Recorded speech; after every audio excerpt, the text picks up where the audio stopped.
مجھے بھی لوگ زچ کرتے ہیں بعض دفعہ. بھی میں ایک ایئرپورٹ پہ بیٹھا ہوا تھا تو بہت زیادہ تھک گیا تھا, بہت تھک گیا تھا. میرا خیال ہے ایک دن میں 100-150 سیلفیاں لی ہوں گی. آپ بتاؤ ایک آدمی کے ساتھ 100-150 سیلفیاں جب ایک دن میں لی جائیں اس کی حالت کیا ہو جائے گی. تو میں جب ایئرپورٹ پہ آ کے بیٹھا, میں نے ایئرپورٹ میں کسی جاننے والے سے رابطہ کیا کہ مجھے کسی اکیلے جگہ پہ بٹھاؤ جہاں کوئی نہ ہو, میں بہت زیادہ تھک گیا ہوں اور رات 2 دن سے جگا ہوا بھی تھا, بیانات کا سلسلہ تھا, بہت میں نے کہا تھک گیا ہوں, میرے سب کسی سے ملا نہیں جا رہا. تو انہوں نے مجھے کہیں اکیلے میں بٹھا دیا, کسی نے دیکھ لیا, وہ صاحب دوڑتے ہوئے آئے. کسی دوڑتے ہوئے آدمی کو بھگانا بڑا مشکل کام ہے. میرے ساتھ آ کے بیٹھ گئے, پہلے تو اس کو ہٹایا, گارڈ کو بولے میں بیٹھنا چاہتا ہوں, تشریف رکھیں. پھر وہ ایران توران باتیں, دیکھ بھی رہے میری آنکھیں سرخ ہو رہی تھیں جاگ جاگ کے نا, دیکھ بھی رہے میری آنکھیں کیا ہو رہی ہیں, سرخ. باتیں کیے جا رہے ہیں یوں فلانا ڈمکانا, میں یہ جھوم رہا ہوں. پھر مجھے کہتے ہیں میں نے آپ کو زچ تو نہیں کر دیا مفتی صاحب, کہیں میں آپ کو تنگ تو نہیں کر رہا. میں کیا بولوں گا, نہیں نہیں ماشاءاللہ بڑی خوشی آپ سے, میں یہی بول رہا تھا, نہیں نہیں ماشاءاللہ بڑی خوشی آپ سے مل کے, بہت مزہ آ رہا ہے جی ارشاد. پھر وہ بتانے لگے یوں فلانا, وہ فلانا نہیں ہے مجھے. میں نے کہا نہیں ہے. کہہ رہے ہے. میں نے کہا اچھا پھر ہے, پھر آپ خود ہی بول رہے ہو نہیں ہے, کبھی بولتے ہو نہیں ہے, کبھی بولتے ہو ہے. مجھے ایک لفظ سمجھ میں نہیں آ رہا یہ بیچارے کیا کہہ رہے ہیں. وہی بات ہے, لیکن میں اگر ذرا سا بول دوں گا یار میں تھکا ہوا ہوں آپ چلے جاؤ, تو پتہ کیا ہوگا, زندگی بھر کے لیے ایک اسٹیٹمنٹ کے مفتی صاحب جو ہیں بیان میں تو بڑے خوش مزاج نظر آتے ہیں, ریئل لائف میں جب ان سے ملنے گئے تھے تو انہوں نے ساتھ بیٹھے ہوئے آدمی کو اٹھا دیا. اب ایئرپورٹ پہ تو گارڈ بھی نہیں ہوتے نا ساتھ میں, تو ساتھ بیٹھے ہوئے آدمی کو ساری, تو اس لیے ہمیں تحمل ہی کرنا پڑتا ہے. میں نے کہا جی ٹھیک ہے, بیٹھا رہا ایسے بیٹھا رہا.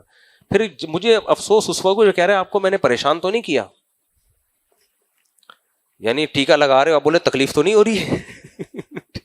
دیکھ بھی رہے میری آنکھیں سرخ ہو رہی ہیں جاگ جاگ کے, لیکن بہرحال میں نے یہی سوچا, یہی سوچ کے میں صبر کرتا ہوں یار ہماری اوقات نہیں ہے. لوگ اگر محبت کر رہے ہیں تو ہماری اوقات محبت کی ہے نہیں, تو اگر اللہ نے ٹوٹی پھوٹی عزت دے دی ہے تو اس کو بس کوشش کرو, اس پہ شکر ادا کرو اللہ کا. لیکن حقیقت یہ ہے کہ دیکھو ہر انسان کی جو برداشت ہے نا وہ ایک حد ہوتی ہے. بالکل اللہ نے پتھر جیسا کسی کو نہیں بنایا کہ اس کو کچھ ہو ہی نہیں. تو ایسا نہیں ہو سکتا کہ سب آتے رہیں لائن لگی رہے. پھر سیلفیاں بھی ایسے نہیں ہوتی یوں کر کے ایک سیلفی, نہیں یہ والی صحیح نہیں آئی دوبارہ, یہ فرنٹ کیمرے سے تھی اب بیک کیمرے سے, تو وہ کسی کو موبائل پکڑا کے اس میں آپ مسکرا نہیں رہے تھے, تھوڑا سا مسکرائیں. تو ایک آدمی جب اتنا ٹائم لے گا, پھر دوسرا, پھر تیسرا, پھر چوتھا, پھر پانچواں, پھر چھٹا, پھر ساتواں. ابھی میں آذربائیجان جا رہا تھا تو یہاں کراچی پہ اس طرح بہت زیادہ ہو گیا نا, ہر دفعہ نہیں ہوتا, بعض دفعہ ایسا بھی ہوتا ہے کوئی بندہ نہیں آتا, ایسے ٹیڑھی نگاہوں سے لوگ دیکھ رہے ہوتے ہیں وہی آ گیا 4 شادیوں والا. بعض دفعہ یہ ہوتا ہے عقیدت مند زیادہ ہوتے ہیں تو لائن لگ جاتی ہے. اس دفعہ کیا ہوا, یہی ہوا, میں کراچی ایئرپورٹ پہ بیٹھا ہوا تھا, 1 بندہ 2 بندہ, میں پھر وہ لاؤنج میں چلا گیا, پھر وہاں بھی کچھ لوگ آئے, پھر میں اترا ہوں, پھر میں بہت تھک گیا. پھر جب دبئی میں کنیکٹڈ فلائٹ تھی 4 گھنٹے دبئی میں ٹھہرا تھا, دبئی میں جب میں اترا ہوں تو پھر وہاں لوگ, میں پھر بھاگ کے میں گیا مسجد میں جب میں گیا ہوں تو وہاں میں نے کہا یہاں میں چھپ کے بیٹھوں گا, جو لاؤنج میں نہیں بیٹھوں گا میں جہاں سب بیٹھے ہوئے ہوتے ہیں نا. تو میں مسجد میں چلا گیا تو وہاں صفائی ہو رہی تھی. اکثر صفائی والے مجھے پہچان جاتے ہیں, تو وہ کہہ رہا ہے یہاں نہیں بیٹھو یہ صفائی ہو رہی ہے. میں نے کہا یہ مجھے نہیں پہچانا, لیکن وضو خانے میں جو بندہ پوچھا لگا رہا ہے وہ مجھے پہچان جائے گا, بیٹھنے دے گا. جب میں اس سے ملا وہ بھی نہیں پہچانا, یعنی جن کو پہچاننا چاہیے وہ پہچان نہیں رہے. پھر میں نے کہا وہ چیترا جھاڑو لگا رہا ہے وہ تو پہچان جائے گا. بولے گا ارے مفتی صاحب وہ یوں کرے گا, میں اس کو 2-3 خود ہی سے سیلفیاں دوں گا, بولوں گا مجھے یہاں کہیں کونے میں بٹھا دے, وہ بھی نہیں پہچانا. وہ کہہ رہے کون بھائی؟ میں نے کہا یار جن لوگوں کو پہچاننا چاہیے وہ پہچان نہیں رہے, باقی سب پہچان رہے. انہوں نے بھی نکال دیا, نکلو بھائی یہاں سے. اب میں جیسے ہی باہر مسجد سے نکلا ہوں پھر 4 آدمی نے مجھے, ارے مفتی صاحب. پتہ ہے میری حالت کیا تھی؟ امامہ تھا اور یہ یوں کر کے میں بھاگ رہا ہوں. پھر مجھے دبئی کی سیکیورٹی کا خوف ہوا کہ سیکیورٹی والے بولیں گے ایک بندہ منہ چھپا کے بھاگ رہا ہے, تو ان سے تو میں بچ لوں. جو سیکیورٹی کے لوگ آ گئے وہ انکوائری میں بٹھا دیا مجھے, تو میرے تو فلائٹ بھی جائے گی. تھوڑی دیر میں یوں کر کے بھاگا, 3-4 آدمی میرے پیچھے لڑکے انڈیا کے تھے ماشاءاللہ, بھاگ رہے. میں آگے تگڑ میں نے ٹن مارا, واش روم میں گھسا ہوں. میں دیکھا تو لیڈیز واش روم, وہ لڑکوں نے پیچھے بولا یہ لیڈیز واش روم ہے, بھاگا, پھر میں واپس مسجد میں بیٹھا ہوں, جھوٹ نہیں بولوں گا, ویسے بھی نہیں بولوں گا انشاءاللہ, مسجد کے باہر بھی ہوتا, لیڈیز واش روم میں افراتفری میں. پھر میں وہاں سے واپس آیا, وہ چاروں نے گرفتار کیا. میں نے کہا جی, میں بدتمیزی نہیں کرتا کسی سے بھی, بدتمیزی نہیں, میں نے ایک سے بھی نہیں کہا کہ نہیں کیا ہے مذاق بنانا, مسکرا کے ہاں بڑی خوشی آپ سے مل کے. خود سوچو تکلف کے ساتھ اتنی گھنٹوں مسکرانا اور ہر ایک سے یہ کہنا مجھے بھی بڑی خوشی ماشاءاللہ, کہاں سے, پورا پروٹوکول دیا ان چاروں کو. ان کو میں نے کہا کسی کو بتانا نہیں یار, انہوں نے کہا نہیں بتائیں گے. پھر میں دوسری مسجد میں گھسا, پوری پیک ہوئی ہوئی تھی, وہ سب جنازوں کی طرح لیٹے ہوئے تھے اس میں. میں وہاں جا کے جیسے ہی بیٹھا ہوں نا, میں نے کہا یہاں کوئی نہیں پہچانے گا, اب تھوڑا سا لیٹتے ہیں, ادھر لیٹنے کی جگہ نہیں تھی. میں نے کہا کہیں گھستا ہوں.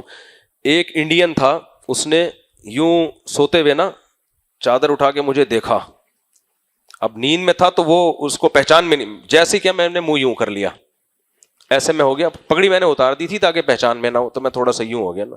اس کو شک ہوا, اس کا خیال تھا کہ ایسا کیسے ہو سکتا ہے یار, یہ یہاں بندہ آ گیا. چادر جیسے اوپر کی میں نے یوں کر لیا. پھر ایک دوسرے کو میں نے دیکھا یوں منڈی اٹھا کے یوں جیسے کر رہا ہے, میں نے پھر ویسے. آدھا پونا گھنٹہ یہ کھیل میں نے کھیلا ہے. اتنے میں وہ 4 بندے 2-4 لوگوں کو اور لے آئے. ابھی آدھا گھنٹہ گزرا ہے, صفائی والا آیا, بھائی صفائی کرنی ہے یہاں سے باہر نکلو. تو وہی ہوا. پھر جب میں آذربائیجان سے واپس آ رہا تھا تو میں نے دبئی میں کسی جاننے والے کو فون کیا. میں نے کہا بھائی میرے کو دبئی میں نا ایئرپورٹ پہ 4-5 گھنٹے رہنا ہے, کوئی ایسا کمرہ مجھے دلا دے جہاں جنات بھی نہ ہو. اس نے, اللہ اس کو جزائے خیر دے, اس نے میرے لیے کمرے کا انتظام کیا. سیکیورٹی گارڈ کا کمرہ تھا, مجھے گھسا دیا اس میں, بالکل ایسے منہ چھپا کے نا, ایسے جیسے کچھ اشتہاری مجرم کو نہیں لے جا رہے ہوتے, اس طرح لے جا کے کمرے میں بٹھایا. اب آپ آگے سنیں کیا ہوا. کہانیاں سنانے کا شوق نہیں ہے, صرف یہ بتا رہا ہوں کہ بڑا مشکل مسئلے ہوتے ہیں یہ. تو اتنے میں وہ جو سیکیورٹی گارڈ کی کوئی خاتون تھی, اس نے کہا کہ نوک کیا گیٹ. میں نے کہا جی. کہتے ہیں کوئی آپ کے جاننے والے آپ سے ملنے کے لیے آئے ہیں. میں نے کہا جاننے والا کون آ گیا بھائی؟ انہوں نے آپ کو آتے ہوئے دیکھا. میں نے کہا بھیجیں. وہ بندہ آیا, بیٹھ گیا اور سنایا کیا ہو رہا ہے, ہاں ایسے جیسے پرانے بچھڑے ہوئے یار نہیں ہوتے. آدھا پونا گھنٹہ بیٹھا ہے, پھر کہتے ہیں آپ تھکے ہوئے ہوں گے, بلا وجہ میں آپ کو ٹینشن دے رہا ہوں. میں نے کہا میں یہ صبر سے کام ہی لیتا ہوں, میں نہیں کبھی طنز نہیں کرتا. نہیں تم نے میرا ٹائم ضائع کیا. تو میں یہی ہے ماشاء اللہ مجھے یہی ہوتا ہے کہ یار یہ میسج کیا لے کے جائے گا, اور وہ تو محبت میں ملنے آ رہا ہے نا, اور ہم جیسے نالائقوں سے محبت کر رہا ہے, یہ بھی حیرت کی بات ہے. جیسے ہمارے پاس ہے کیا, تو بیچارہ ایک عالم دین سمجھ کے, تو میں یہی سوچ کے صبر کرتا ہوں یار ہم نہ ان کو ہم سے کوئی پیسہ چاہیے, نہ ان کو ہم سے کوئی کاروباری مشورہ ملے گا, صرف دین کی بیس پہ محبت کر رہے ہیں, تو اب برداشت کرو. کیا خیال ہے, بہت سے نفرت بھی کرتے ہیں تو کچھ محبت بھی کر رہے ہیں, تو اب محبت کی قدر ہی کی کوشش میں بیٹھا ہوتا ہوں میں. تو آدھا پونا گھنٹہ بیٹھ کے گیا ہے. پھر وہ گارڈ میرے لیے کھانا, وہ جو سیکیورٹی گارڈ تھے, کھانا منگوایا, بھوک لگ رہی تھی, کھانے میں بھی وہ بیٹھنے لگے تھے. تو میں نے پوچھا ہی نہیں, تو کیونکہ میں نے اس لیے نہیں پوچھا, میں نے کہا میں بول دوں گا نا کھانا تو کہیں گے ہاں, پھر یہ گھنٹہ بیٹھ جائے گا یہاں پہ. تو میں نے پوچھا ہی نہیں. تو انہوں نے بھی شکر ہی نہیں کہا, ورنہ بہت سے لوگ کہتے ہیں آپ کے ساتھ کھانا کھانے کا بھی ایک ایکسپیرینس ہو جائے, علماء کا بچا ہوا کھانے میں بڑا ثواب ہے, تو میں کیا کر لیتا.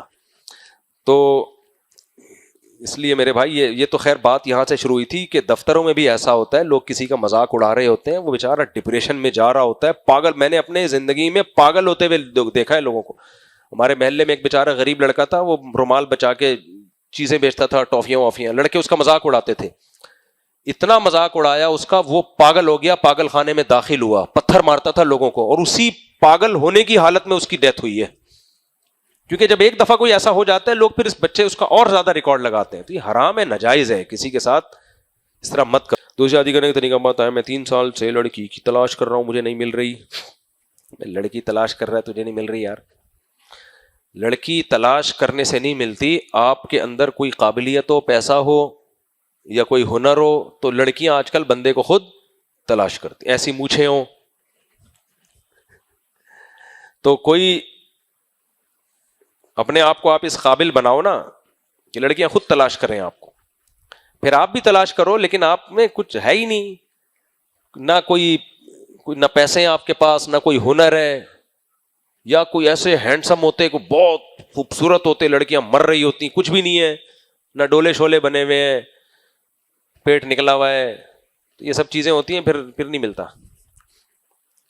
مودی صاحب میرے والد صاحب نے کام نہ کرنے کی وجہ سے گھر سے نکال دیا ہے، اب میں دوسرے شہر منتقل ہو گیا ہوں، بچوں کے ساتھ حالات بھی ٹھیک نہیں اور والد صاحب بھی کافی مالدار ہیں. دیکھو اگر آپ کی نااہلی تھی، آپ نہیں کما رہے تھے جان بوجھ کر، پھر تو والد صاحب کا گھر سے نکالنا بالکل ٹھیک ہے. لیکن اگر آپ پوری ذمہ داری کر رہے تھے، لیکن قدرت کی طرف سے بعض دفعہ رزق کے دروازے بند ہو جاتے ہیں، تو پھر والد کا اولاد کو گھر سے نکالنا ٹھیک نہیں ہے. باپ بیٹے کا زندگی بھر کا تعلق ہوتا ہے، دکھ سکھ میں سب نے، اولاد نے بھی باپ کا ساتھ دینا ہے، باپ نے بھی اولاد کا ساتھ دینا ہے. اچھا میرے بھائی، میرے سوال کیا ہے؟ چلیے پڑھ گیا سوال.